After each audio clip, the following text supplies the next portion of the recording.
Good afternoon, everyone. This is Mark Loux, weed scientist at The Ohio State University.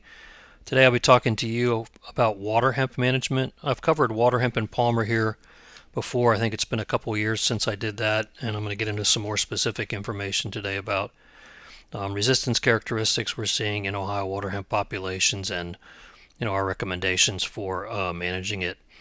Water hemp is the one weed that is increasing in the state still. So if you look at a couple of different surveys that we do, our group does a survey every year where we do transects of probably 45 to 50 counties, depending on the year. This year we did, the end of 2020, we did about 5,000 fields in 47 counties. And what we're seeing is, I think, probably due to adoption of new technology, we're seeing a reduction in the populations at the end of the season of giant ragweed and mare's tail. They're down by about half of what they were even 2 years ago. 74% of the fields this year were weed-free in our survey, and that typically is about 50%. So I think that backs up impressions we had that riding around the state through the year, we had a lot of very clean fields in the state. We do not separate pigweed and water hemp in our study, and that's coming in at 8%, which is up from recent years. And then this is dependent on the area, so this can be up to 31% depending on where you are in the state, for example, in western Ohio. So that's the one weed, water hemp, that is continuing to spread. Our extension educators do a similar survey, and we have anywhere from 20 to 30 of them do this for us, and they do a stretch of road and do 100 fields or so. And their numbers show more or less the same thing. They're harder on our weed control, I think. I'm not sure exactly why, but they tend to have worse numbers in terms of infestations than our survey does. So they typically are maybe 25 to 30% of the fields being weed free, and they were actually up to 41% this year. And their numbers for giant ragweed and mare's tail are down as well. And their water hemp is about where it's been. But again, we have a lot of participation of educators in the western and northwestern part of the state. And that's why the giant ragweed here is 5% compared to a lower number in our survey as well. And you can see for the water hemp that does vary depending on where you are. So water hemp is definitely increasing in the state, and it's spreading by all the ways that weed seed can spread. One of the things about water hemp and palmer amaranth both is not everyone has these weeds yet, and we hope certainly not everyone does get these weeds. And growers have control over decisions that will determine their future experience with these weeds through their scouting and prevention, appropriate herbicide programs, understanding and managing resistance and trying to keep up to date on that, and then realizing that they have to control seed and try to keep their weed seed bank low. And our expectation is that you all, as agribusiness professionals, can really help them extensively with this, reminding them about the problem they can have with water hemp and palmer and trying to get them to slow down the spread, and helping them with herbicide programs and making sure they know if they're trying to use a relatively simple soybean trait, that because of resistance, they're going to have a hard time doing that. And I think at the end of the season, near the end of the season, reminding them they have some actions they can take to try to keep weeds from going to seed. One way to look at this, I think, in terms of managing it and helping people manage is, and this is an oversimplification, but the status of water hemp, we can look at it as we don't have water hemp yet. A grower doesn't have water hemp yet, so he's in a preventative mode, which is a great place to be. Starting to see plants in a few fields, are starting to see some spread, and we tend to see spread via combines, and it gets introduced into the parts of fields and doesn't get controlled, and so then it starts to spread. And then we have people that are just actively managing infestations in at least some of their fields. In that prevention mode, I've talked about this probably for maybe 7 years now, in terms of talking about palmer amaranth and water hemp both and prevention. And you have some key steps. I think the first time someone is still going to see water hemp or palmer is probably when it comes through their herbicide programs and they see it poke above the soybeans in mid to late season. I don't think you're going to see it in corn until you're probably in there with a combine. So we advocate some extra scouting in late season to try to make sure, see if it's there and take it out. Remove it if they can, get help with identification. And then, if they are on a combine and they come across a patch, I think, given that we see a lot of spread with combines, try to figure out how to manage that. Are they going to not combine through that, or combine through it last, and come back and clean the combine out before they go somewhere else? Or, what are they going to try to do? So there's some key preventative steps there, and I think a lot of it is mid to late season scouting of fields, especially soybean fields.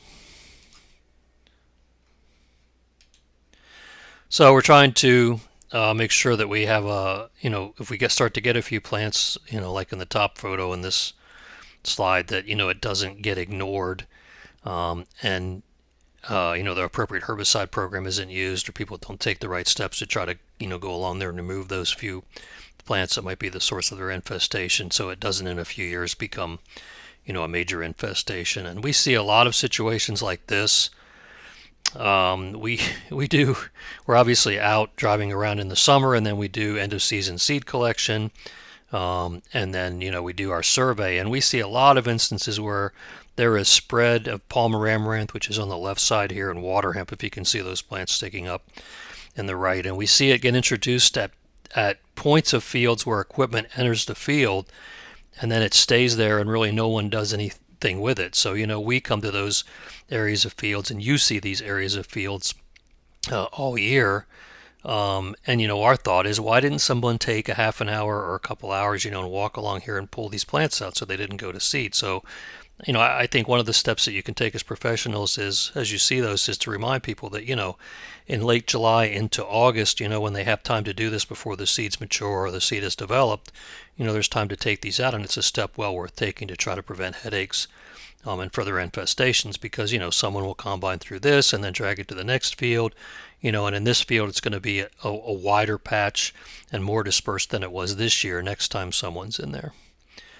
And the problem with Palmer and water hemp is they produce a lot of seed. They're at the top in terms of seed production of the major weeds that we deal with. They can be female plants for Palmer and water hemp can have in excess of 1 million seeds per plant. You can see lamb's quarters is probably the next highest.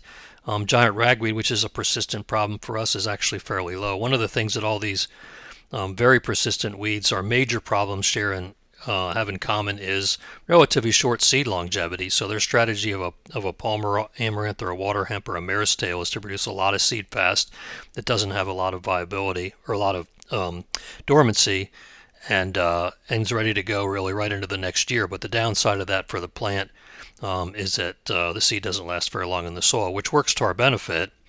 And we know that for Palmer amaranth and water hemp, you have a seed viability where you lose about 80% of it, the viability or more over the first winter. And then it continues to decline. So after about 36 months or 3 winters, you're down to 5% or less viability. So you can take a field that's infested through very intensive management and drive populations back down if you need to. And this is really, these Palmer amaranth and water hemp are just very good weeds. So this is really the major Achilles heel. But if you look at this the other way and start letting plants go to seed, so I'm not going to show you all the parameters that go in here. It factors in that loss of seed over the winter, how many seed are produced, how many might actually germinate. But you can see if you have continuous 99% control of water hemp that's producing 1 million seeds per plant, you're still hitting upwards of 3 million seed plants in year 4.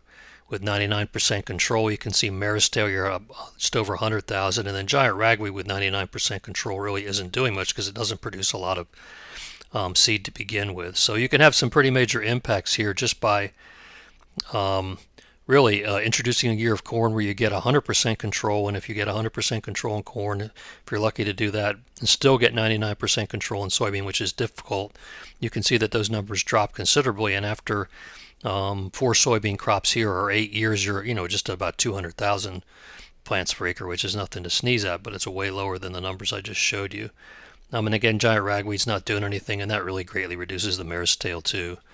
But the problem is that we're sort of riding a resistance roller coaster with water hemp because it has a tendency to develop resistance to anything that we throw at it after several seasons of use, or it has the potential to do that. And so when you figure that in and decide, okay, when that starts to happen, I'm probably going to have some years when I can't get better than 90% control because I'm chasing resistance and control is going to drop. In this case, we're still calling it 100% control in corn, but we're dropping to 80% control in soybeans. And you can see in this situation, you're up in the billions of plants by the 4th year of soybeans, or 8 years when you start dropping control. And so, from a resistance perspective, you can put the appropriate herbicide program in place and get 95 to 100% control and really limit or keep water hemp from really increasing. But once you start to get some resistance issues and you can't get a handle on those mid-season and you start to lose control, you're going to start to see considerable problems. And so, again, the way that I look at this is we can be on a roller coaster of resistance where we have good control and very good control, and then we start to get resistance, don't recognize it, and we drop off, and then our population increases again, and then we start all over again. Water hemp has now evolved resistance to herbicides from 7 site of action families. Multiple resistance is the norm here, so it's very rare. I think it's probably almost impossible to find a water hemp population that just has resistance to one site of action. It's all resistant to ALS inhibitors, and most of it's glyphosate resistant. In the United States and really in the Midwest, this is the type of resistance that can currently occur in water hemp, and there are some populations that have resistance to all of these west of us. And one of the things about resistance in water hemp is we know what's going to happen with resistance in water hemp based on what's been happening west of us, so we don't have to really guess. I mean, we can look at this and say, okay, we know this has happened in Illinois and Iowa and Missouri with a longer history of water hemp than we have, so if we don't do the right things here, we can expect to see the same thing happen. So depending on the population, you can have resistance to group 2 ALS inhibitors, to synthetic auxins, 2,4-D, and dicamba. And one of the questions that comes up about 2,4-D and dicamba is, if you have a population that's resistant to 2,4-D, is it also resistant to dicamba? And I think the jury's out, although there is some evidence that suggests that you do have a reduced response to dicamba in those populations that are resistant to 2,4-D. Photosystem 2 inhibitors, atrazine and metribuzin. We do have some populations that are resistant to lower rates of atrazine, but actually not resistant to metribuzin, which is strange, but there's a couple of different mechanisms of resistance happening there. Glyphosate, which is group 9, group 14, the PPO inhibitors, which includes the post and the pre, so it includes the fomecifin, the Cobra, the Blazer, and then also the flumioxazin, sulfentrazone, and sharpens in that category as well. The long-chain fatty acid inhibitors, which have residual control, which is all the acetamides, metolachlor, S-metolachlor, pyroxasulfone, acetochlor, and everything in that category. And then also the group 27 herbicides, the HPPD inhibitors, mesotrione, which is Callisto and all the generics, isoxaplutol, which is Balance, the Pramazone, which is Impact, and Lotus, and a new product, Shield X. So those are all HPPD inhibitors. So this is what you could have. You could actually have this developing in populations, and our evidence starts to suggest that we're starting to see some of this develop in our populations. Where we sit right now with resistance, if you look at the history for going back a couple years, in 2016 we sampled 18 populations. University of Illinois actually ran this screen for us, so we assume all of it's ALS resistant, so we're not testing for that. That's site 2. In this case, they were all glyphosate resistant, site 9, and 28% were resistant to PPO inhibitors. And the ones that were resistant to PPO were also resistant to the other 2, so you essentially had a quarter of the populations resistant to glyphosate, ALS, and the PPO inhibitors. This is where we picked up some especially the 28% of the populations had resistance to atrazine, but not metribuzin. And then in 2018, we had 8 populations that we screened. Again, we assume they're ALS resistant, and most of them, almost 90% were resistant to glyphosate. And then depending on rate, we had resistance to site 14 herbicides, so 25 to 50% were resistant to, the fomecifin and Cobra and all that. And then those were also resistant to the glyphosate on ALS. So you can see, into 2018, we have resistance developing, a lot of 3-way resistance developing, more so probably, at least as far as we could tell, in the western and northwestern part of the state. And of course, one of the things that happened as we developed resistance to glyphosate was a shift to add Cobra and FlexStart type products to our Roundup Ready programs, and that drove that resistance to happen as well. So when you start to look at our use of traits now, we have definitely de-emphasized the use of PPO, post-emergence PPO inhibitors somewhat. So you have to wonder how much selection pressure we're continuing to put. But for guys that are buying, Roundup Ready beans for economics reason of economics, and just going with like a glyphosate Flexstar, glyphosate Cobra program, they will develop resistance. Their water hemp will develop resistance, and they will be out of that at some point. We changed our screen a little bit, so we had COVID slowed us down a little bit, but our 2019 populations we got screened finally in late 2020, and then we have not been able to screen our 2020 populations yet. So we had 19 total, and we expanded the screen to atrazine, mesotrione, 2,4-D, and fomecifin, tried to stay ahead of what might be happening and what was happening further west. So there's a lot of numbers on this slide.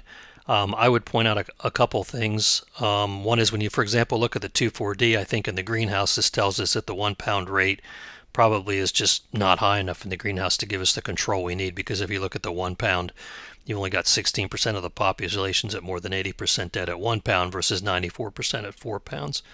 And so you have to kind of take into a little bit of grain of salt at the 1x rate, I think. Having said that, when you go out to the far right, you can see we definitely have differential response in populations, and our populations are a composite, so we go pick 10 or 15 plants from a field and bulk the seed from that. So we might have 1 or 2 plants in there that are resistant, that are giving us, these survivors, but you definitely have differences among populations. And for all these at the 1x rate, the use rate, we have, populations that are surviving. If you look at this another way and say, okay, we know that's happening, but how are we doing at the 4x rate? You can see we start to have some separation there, where at the 4x rate we start to lose some control, which I think is an indication that we have differential response of populations to these herbicides. Whether it's an evolved response over time, we don't really know, but we also know that the atrazine resistance and mesotrione resistance are linked to the same mechanism. So I think it tells us definitely we have some differential response among populations of these herbicides, and the use rate in some cases isn't going to be adequate. And it also probably tells us we have some developing loss of response or resistance.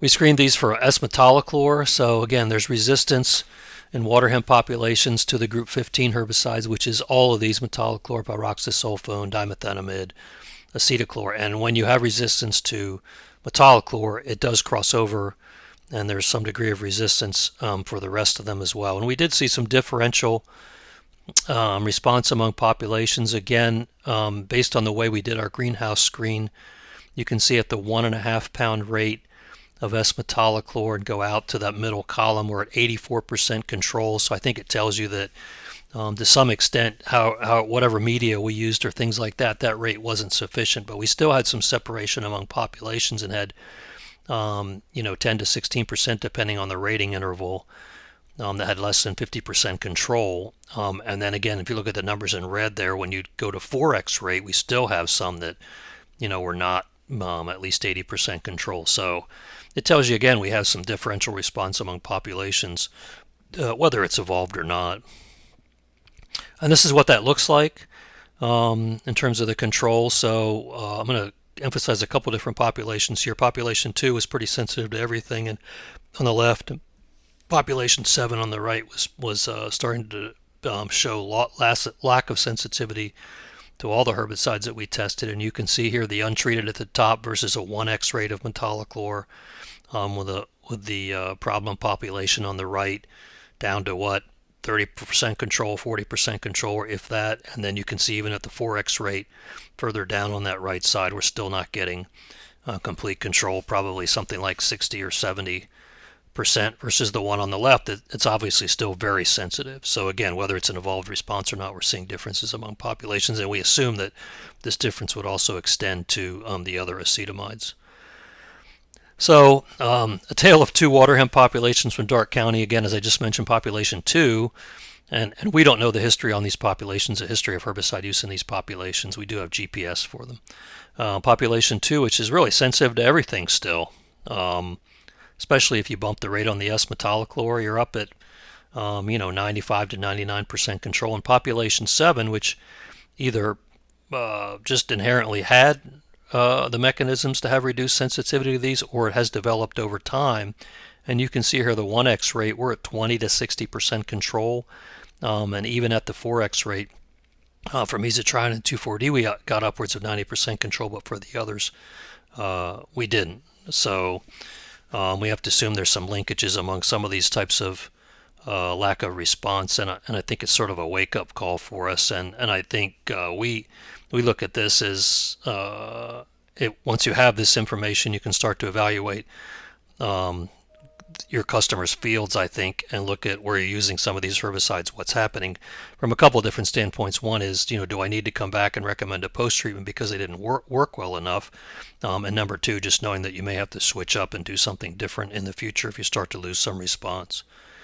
So the numbers that I showed you were percent mortality. And we also have percent control for this, which is a little bit different rating because percent control takes into account how well your survivors are doing. And I'm just going to show you a few photos to show you what this looks like. So here's population 7 again, and the plants on the left are that was a 1x treatment, the 3 ounces of mesotrione, and you can see we got some plants that are suffering but are probably going to come back. And once you get up to the 4x, you've got some hanging on. So you look at the 4x and we had a few survivors in there, but not near as many as we did for the 1x, and then the ones that are left aren't doing as well. Atrazine, same type of thing. You can see some very healthy plants, even if we lost some and had some mortality. Initially, you can see these survivors are doing extremely well at 1x, and at the 4x you can see a few that are going to do just fine. And then the 2,4-D, which again, the 2,4-D, the 1x rate just generally in the greenhouse wasn't as strong on the water hemp as the 1x rates of the atrazine and the mesotrione were on sensitive populations. So you can see, but again, this is a problem population surviving 1x. Well, it's kind of gnarled up a little bit, but it's going to come back. And then you see a few plants at 4x, even though you had increased mortality, you see a few plants that are going to come back. To put that in perspective, again, so here's population 2 at a 1x rate on the left, where you have pretty much complete control, and then population 7 at a 4x rate, where you have some surviving pretty well. So again, we definitely have differential response to 2,4-D among our water hemp populations.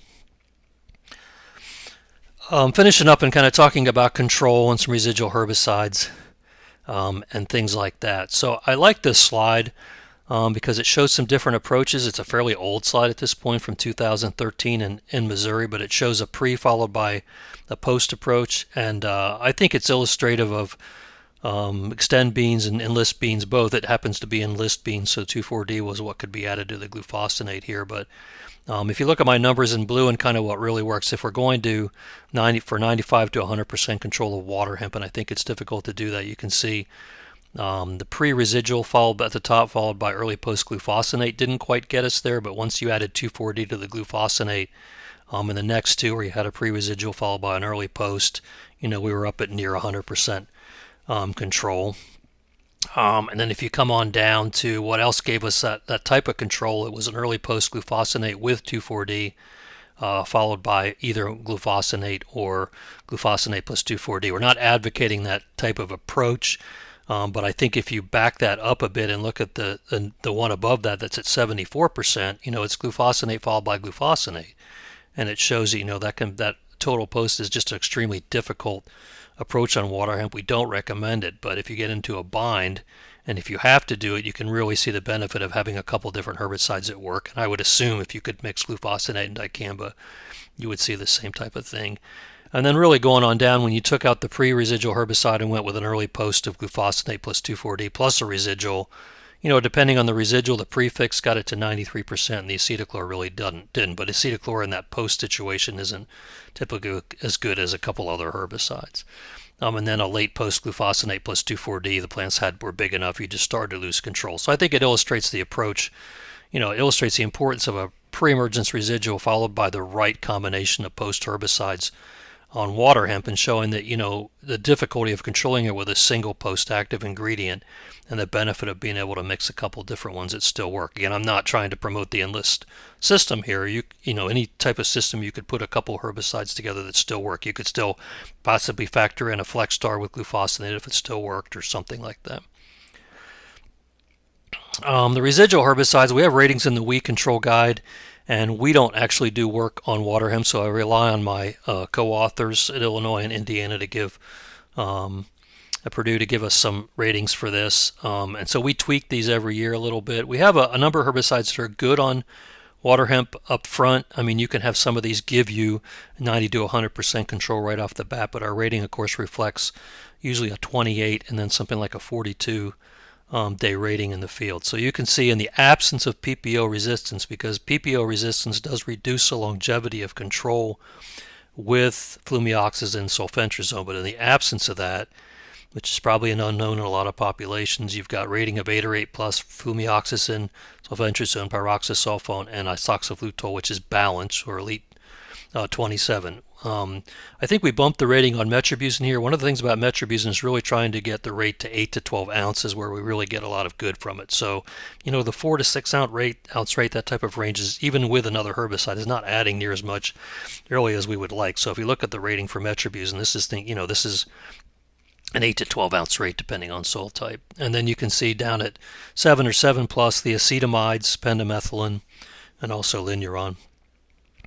Once you factor in the PPO resistance, you have metribuzin in that first category, pyroxasulfone, and then isoxaflutol, and then everything else drops down to a 7. So this is where you start to have not a failure of control from flumioxazin or sulfentrazone, but a reduction in the duration of activity. So you're going to see you may see a reduction in control up front, but you're going to see it break sooner. And if you don't have it with another active ingredient in a mix, it's also helping out. Especially, you're going to start to see bigger plants and probably having to spray post-emergence earlier.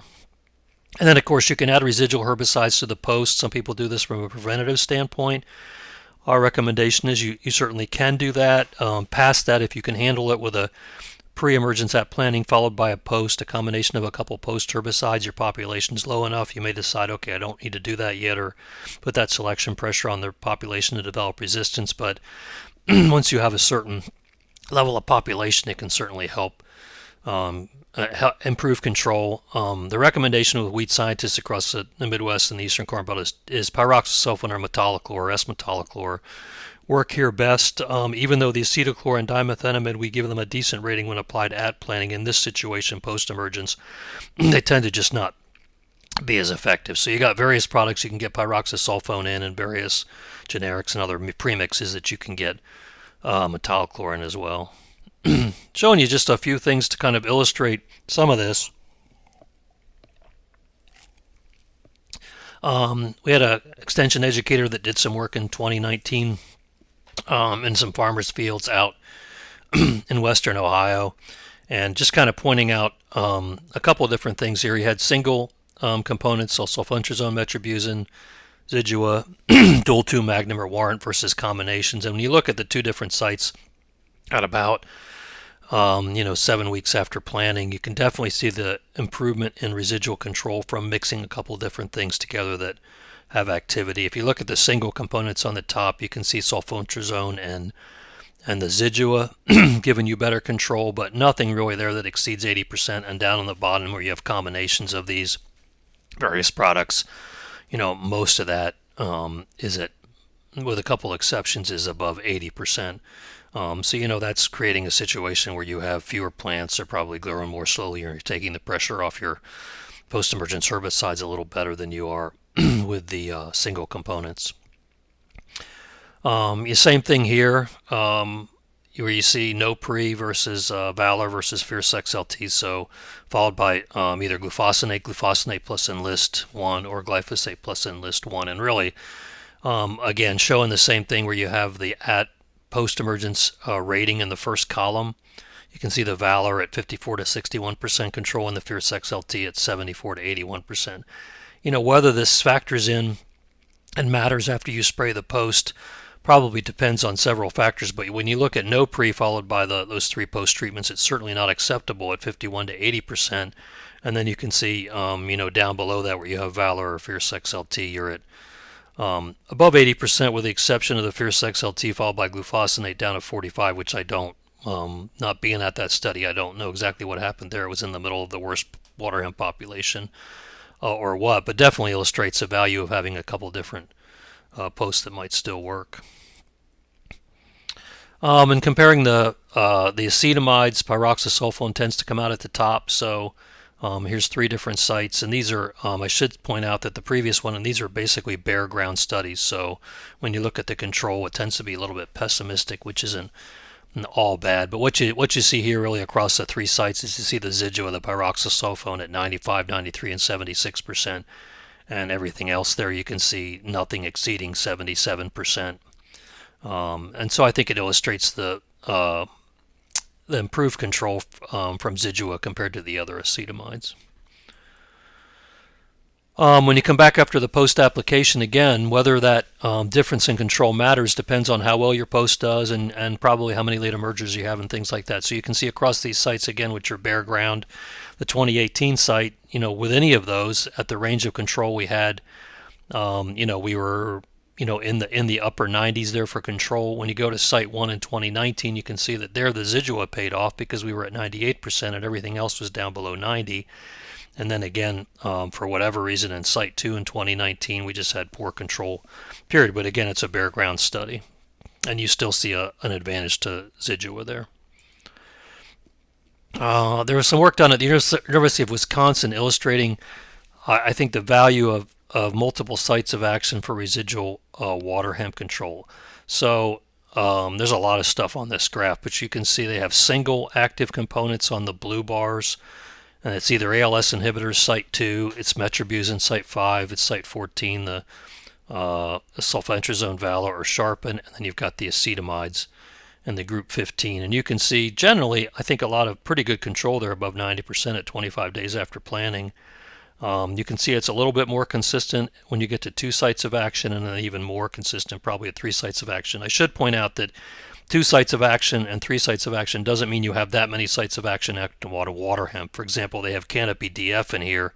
It's the lowest green bar, and then you had Climburon plus metribuzin, and the Climburon doesn't have any activity on water hemp because it's ALS resistant. And so in some cases, you take something like a Fierce and you have a couple components that still have activity on water hemp, and then you have some of these others that don't.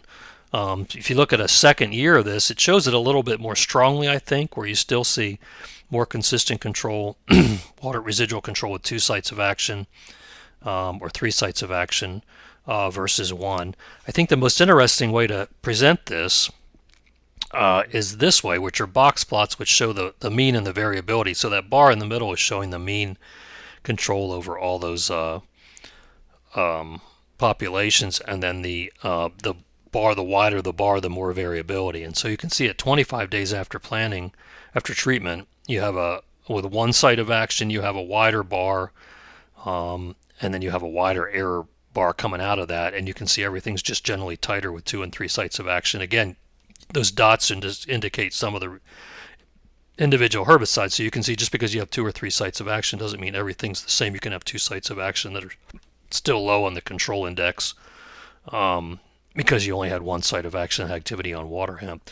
But I think when you go out 50 days, and if we're looking for our residual herbicides to work 35 to 45 days or something like that, maybe, in a lot of cases you can see this a little bit more strongly where the bar for 1 site of action on the right there is wider, and you can see it's tighter when you get to the 2 and the 3 sites of action. So I think, overall everything I've shown you here indicates that, having 2 active herbicides on water hemp in your residual program is a benefit, creates a more flexibility in the post window, and will help reduce selection for resistance. To finish up, looking at some of the post-emergence options based on resistance. So we have some herbicides that can be very good on water hemp. It's a weed that when it gets some size to it, it's going to have some variability, and there's just going to be more variability with some of these on water hemp than, for example, there's going to be with 2,4-D and dicamba on giant ragweed, which is essentially annihilated. So you can expect to see, I think, more variability and more problems in control. Your options here, if you had no resistance except site 2 or ALS, and we assume it's all ALS resistant, you can see you've got your full range of options here. Depending on the system, I have the PPO herbicides, the Flexstar Cobra, and the non-GMO Roundup Ready LibertyLink and LibertyLink GT27. My assumption is when you get to Extend to Flex, and Enlist E3 that you're probably not going to be using PPO, but you certainly could in some of those systems. This is probably more realistic, these next two slides. So once you take glyphosate out of the picture, because most of our water hemp is glyphosate resistant, you're left with PPO and non-GMO and Roundup Ready. So that's a lot of pressure on the PPO herbicide. And I would say if you have clients that are determined to plant non-GMO or Roundup Ready, and our recommendation would be don't do that if you have water hemp. And if you do have water hemp, you're certainly going to have to assess whether it's resistant to PPO and herbicides. You can see we start to put a lot of pressure on glufosinate here in the Liberty Link and the Liberty Link GT27. You can also use that in XtendiFlex and the Enlist E3. And then if you come on down, you have two herbicides you can work mixed together in the Enlist E3, 2,4-D, and glufosinate. And in theory, you could mix a dicamba, glufosinate, and XtendiFlex, although in practice, that's probably going to be a lot more difficult if it's allowed. And then we certainly have populations that look like this. So you take out the PPO herbicide as well, and you're essentially out of the non-GMO and the Roundup Ready business.